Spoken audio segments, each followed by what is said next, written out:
Um, so again, you don't have to memorize the formula.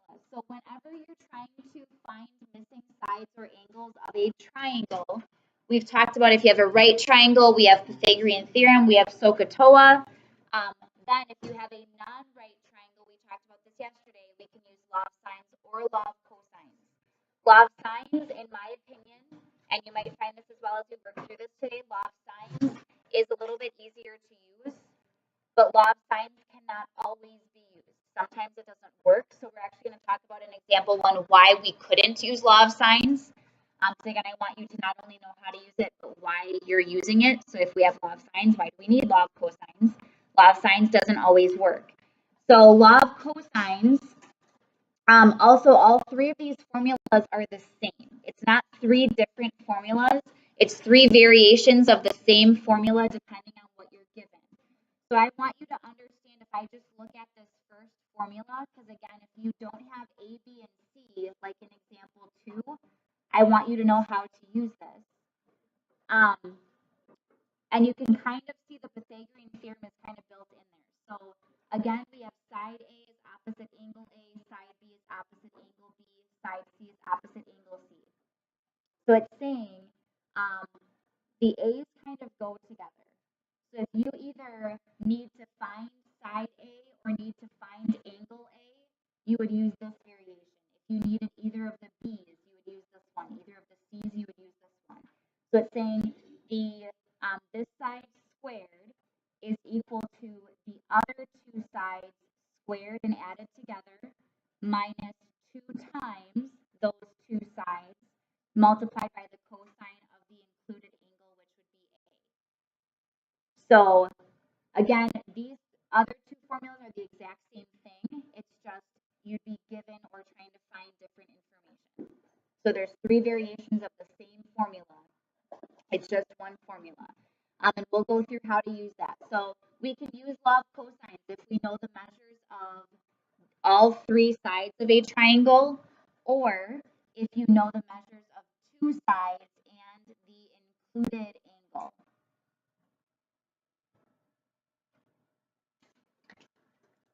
So all three sides or two sides with the included angle. That's when law of cosines can be used. And then I have a reminder on here, remember to follow the order of operations, which order of operations, what is that? PEMDAS, yes. Okay, so specifically with multiplication and division, addition and subtraction, make sure you're multiplying and dividing before you add or subtract. So law of cosines, even though it's a formula, you have to be very careful with how you are then substituting things in and evaluating. There's a lot of mistakes that can be made. So let's look at example 1. We are given angle C is 28 degrees. We also have this 11 here would be side B. The 9 is opposite angle A, that would be side A. And then we are trying to find the X, which is actually side C. Okay, so I first want to talk about why the methods we've learned up until this point don't work. So one, we are not given this is a right triangle, so we can't use SOHCAHTOA.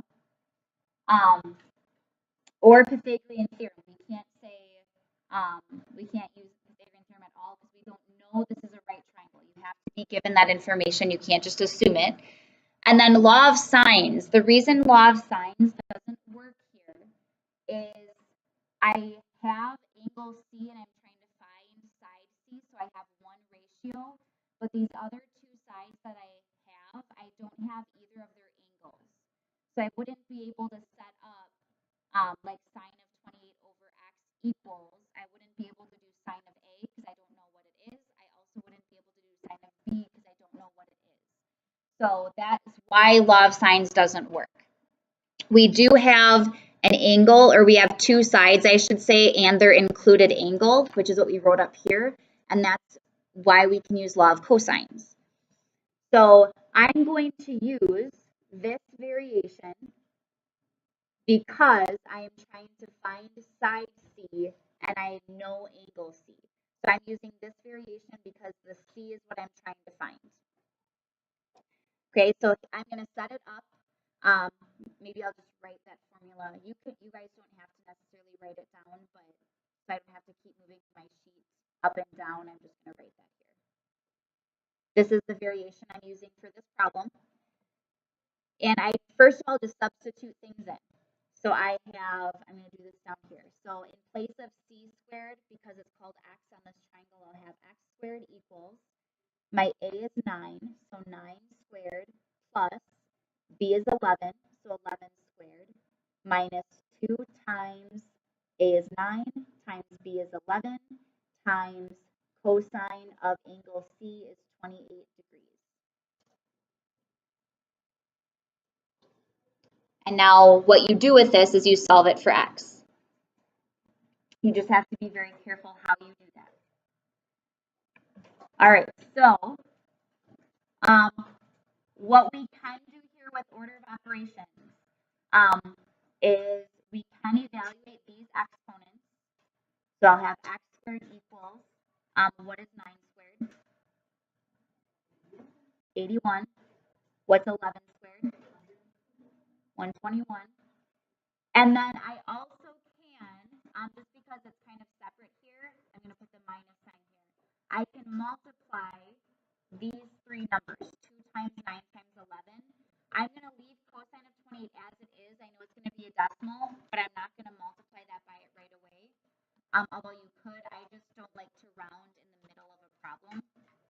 So 2 times 9 times 11 is 198. So this means I have 198 times cosine of 28 degrees.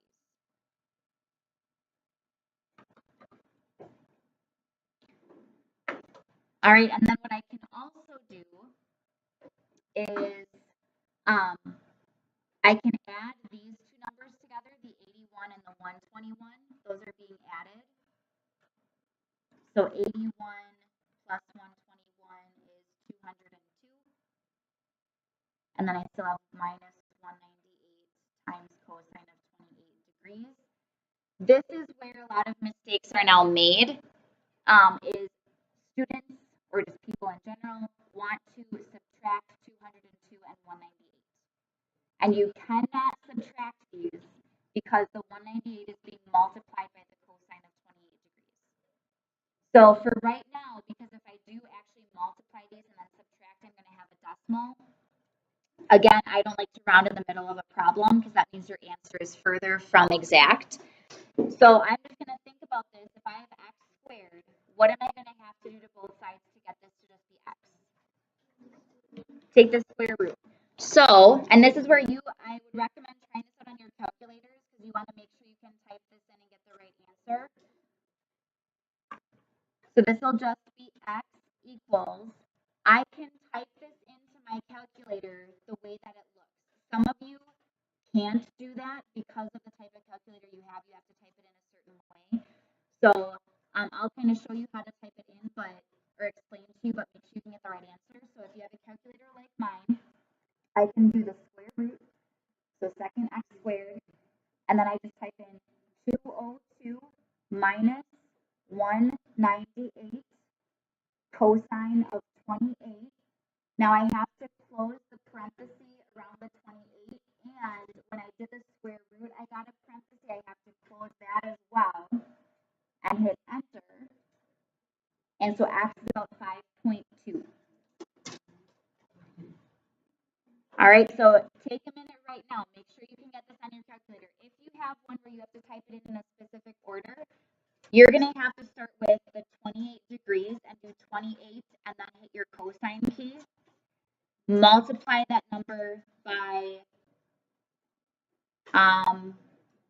you could multiply by negative 198 and then add 202 to that and then take the square root of that number. It's more complicated, but some of you with those calculators hopefully know what I'm talking about.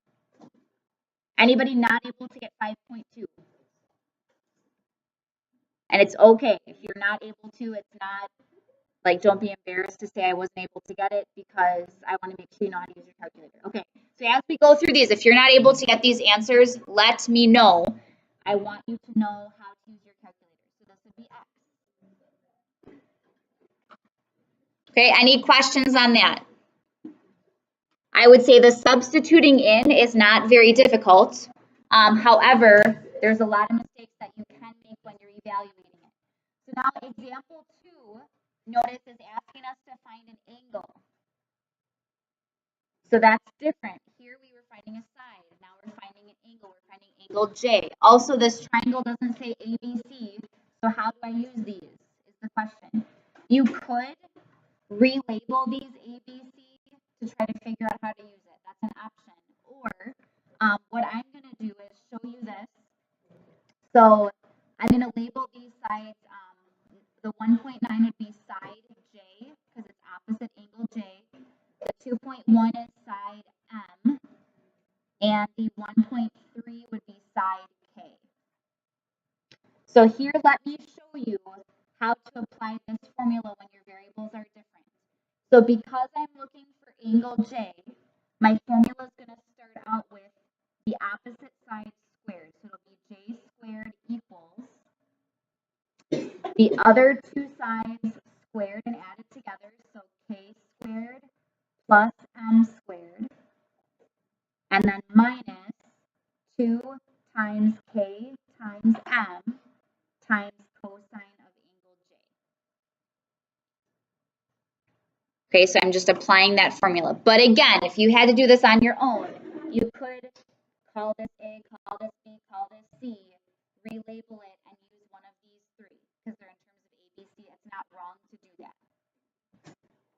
All right, so here's how I'm going to set this up. I'm going to substitute in what I know.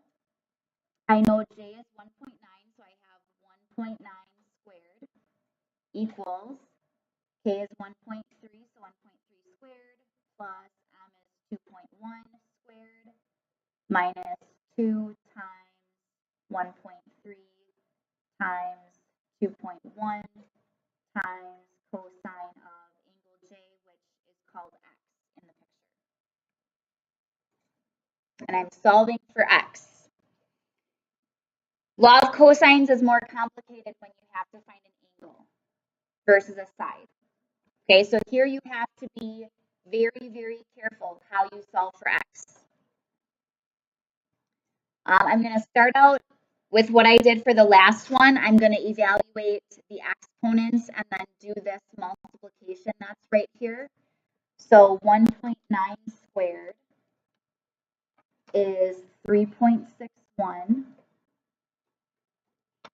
1.3 squared is 1.69. 2.1 squared is 4.41 minus, and again, the 1.3, the 2.1, I can multiply all of those together.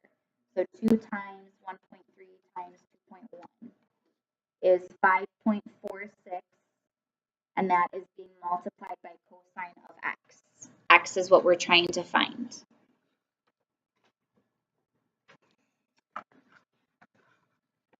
And also what I had done in the previous example then is I had taken these two numbers and I actually added them together. I can do that here as well. These two numbers I can add together. So 3.61 will equal 6.1 and then minus 5.46 times cosine of x. I'm just going to highlight here, what you have to do is get cosine of x by itself. Okay, you cannot subtract these again because this 5.46 is being multiplied. So you can't subtract these two numbers. So if I want to solve for cosine of x, what I have to do first is I need to get this 6.1 to the other side. So I need to subtract 6.1 from both sides. So 3.61 minus 6.1 is negative 2.49 equals, because of this minus sign that was here, this is negative. So it's negative 5.46 times cosine of x. Then, as I said, the negative 5.46 is being multiplied by cosine of x, so I would cancel it out by dividing it.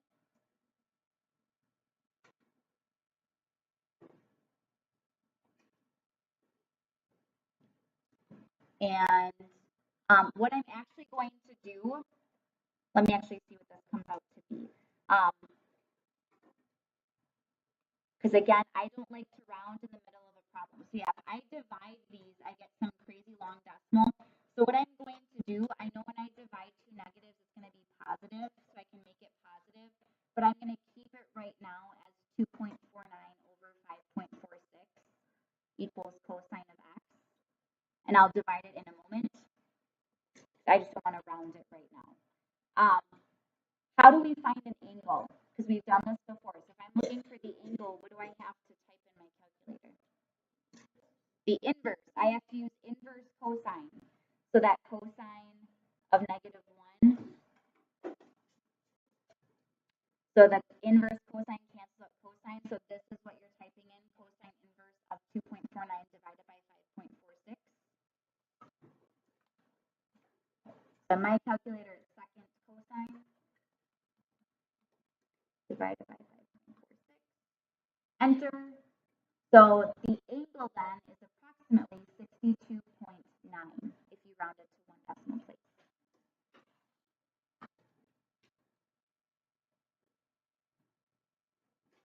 And hopefully you can see, like I said, if you're finding an angle using law of cosines, it's definitely more complicated than finding a side because you're solving that equation. It's not an easy equation to solve.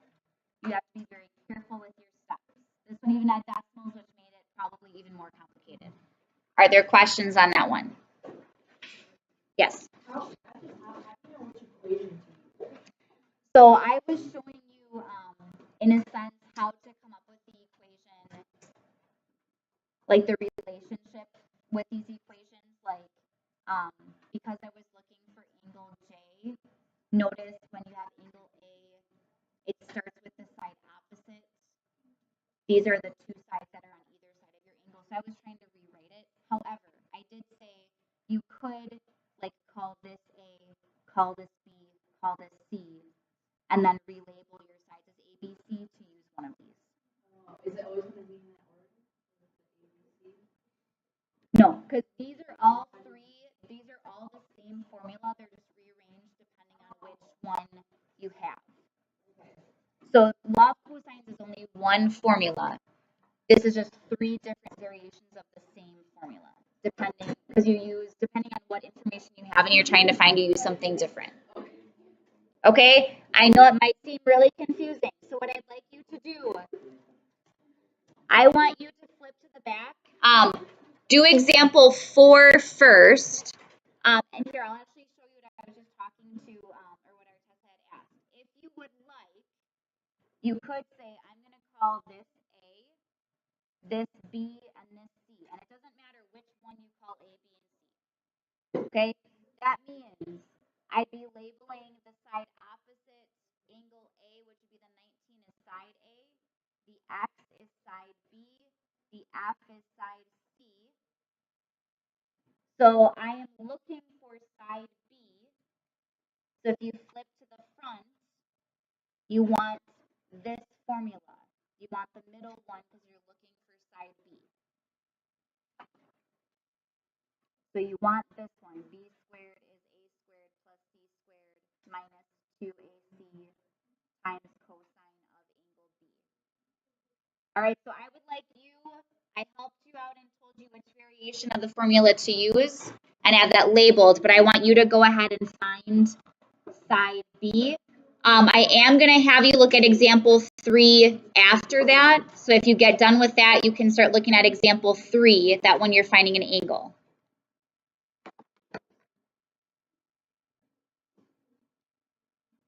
Help each other out in your groups too, but in a moment here I will walk around.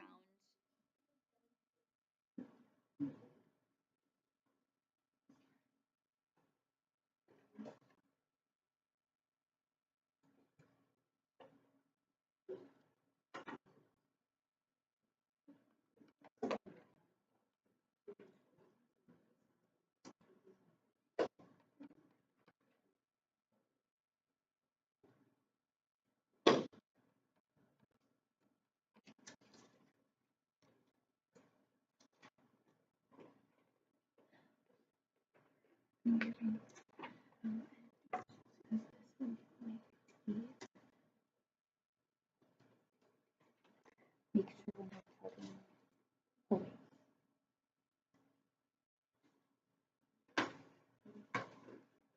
Oh, this gives it a negative 2 here, but absolute value is positive. Oh, so this will be positive 2 and positive 1. And then also for this one will be 2x. 2 plus x.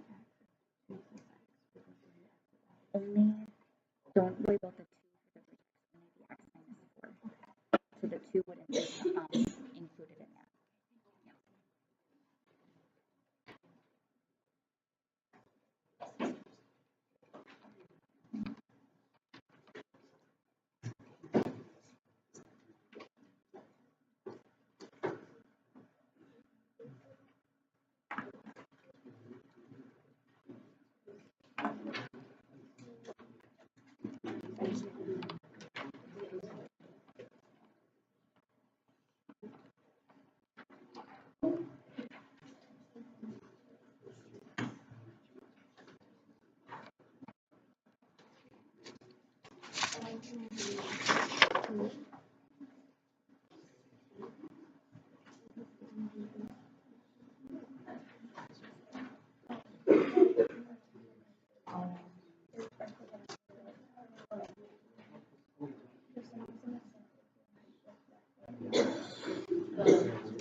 So I think you have to put the parentheses in.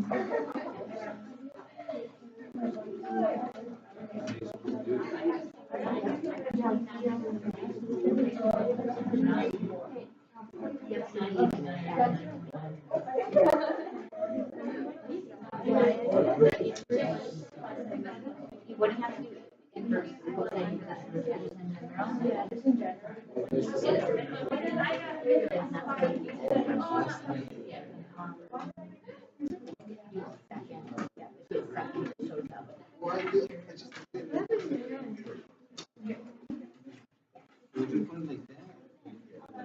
Yeah, that's what I got.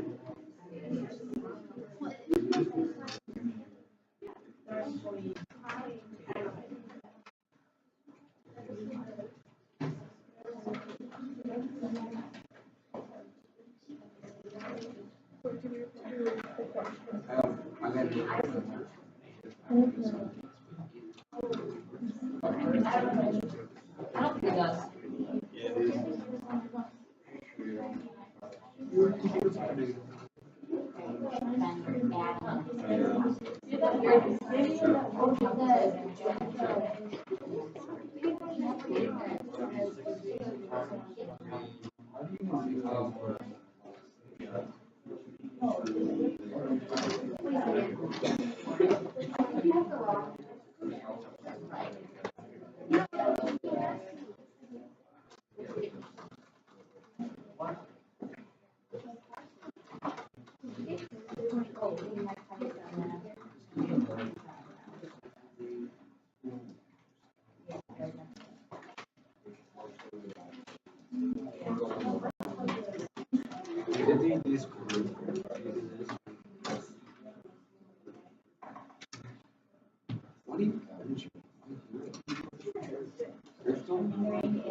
For the answer.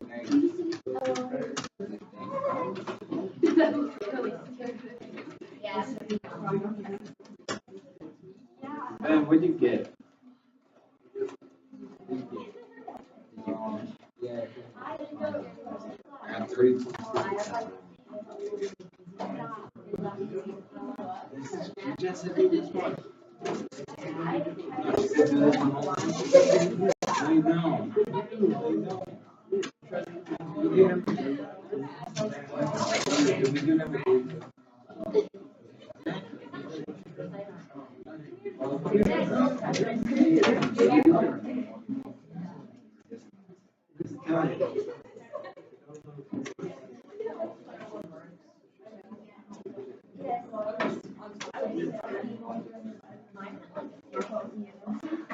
What's your next game?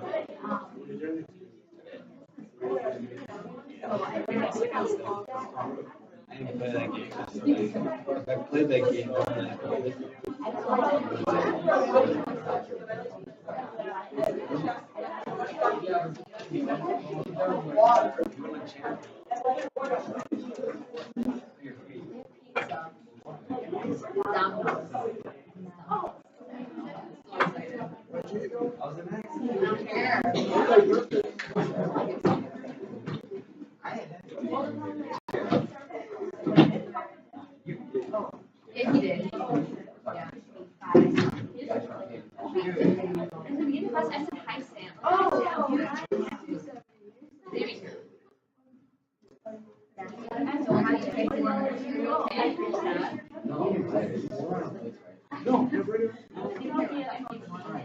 Okay.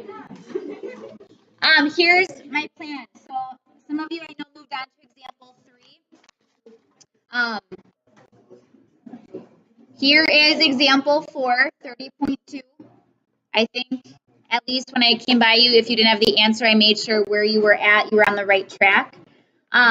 If you didn't do example 3, I am going to help you set that up. Some of you have it done, so I do want to answer this question and then help you get this set up and pass it your assignments. You all have something you can be doing right now. So this question says, what methods can you use to solve a triangle? And I'm going to model this too. When we have writing questions, so you will see at least one writing question, or you'll see that you have options for writing questions on upcoming assessments. These are the criteria you want to make sure you're meeting. And as, or with sophomores, you also take the ACT Aspire. You took that last year as freshmen. And so you know a lot of those math questions on there are written explanations. So in math, writing is really checking for these 3 things. Are you actually answering the question? Because believe it or not, that's usually the one students miss. They have a beautifully written paragraph and didn't actually answer the question. So are you actually answering the question? Is it accurate? Are you using appropriate vocabulary? And then are you just following proper English conventions? Like, do you have a capital letter? Do you have periods for your sentences? It's not just one long run-on thing. So methods for a triangle. I just want to help you understand this again. So I'm not asking you to come up with a paragraph here. We first learned in this chapter, we learned Pythagorean theorem and SOHCAHTOA, which would be using trig ratios, sine, cosine, tangent. That's only if you have a right triangle. So I'm going to say if the triangle is a right triangle, use Pythagorean theorem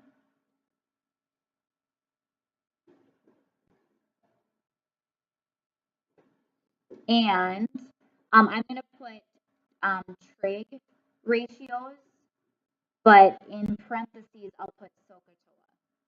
Because SOHCAHTOA is a mnemonic device. It's not actually a vocabulary term. So I know we refer to it as SOHCAHTOA, but you're actually using trig ratios, the sine, cosine, tangent. So if the triangle is a right triangle, use Pythagorean theorem and trig ratios. Then what we did yesterday and today, if the triangle is not a right triangle, then you have law of sines and law of cosines. So if it is a non triangle, trying to use that proper vocabulary. Use law of sines or law of cosines. Okay, I answered that question in 2 sentences. So I'm not looking when I ask you a writing question for even, your typical 5-sentence paragraph. That's not necessarily what I'm looking for. If you can completely answer the question, I answered the question, it's accurate. I used vocabulary. I have Pythagorean theorem in there, trig ratios, right triangle, non-right triangle, law of sines, law of cosines, and I have capital letters, periods. 2 sentences, I answered that question. If you can answer it in 1 sentence, as long as you meet the 3 criteria, you're fine. So you'll see, if you see math writing criteria on your chapter 8 task, that's just a reminder, those are the 3 things I'm looking for. I am going to pass out your assignment, so you have the remaining time to get started on that, but I would like you to try example 3 if you didn't yet, because that's finding an angle, not finding a side. If you did already try example 3 or as you're working, the answer should be about 121.9 degrees. So you can check what you have if you already tried it, or you know what the answer should be if you're about to try it. Otherwise,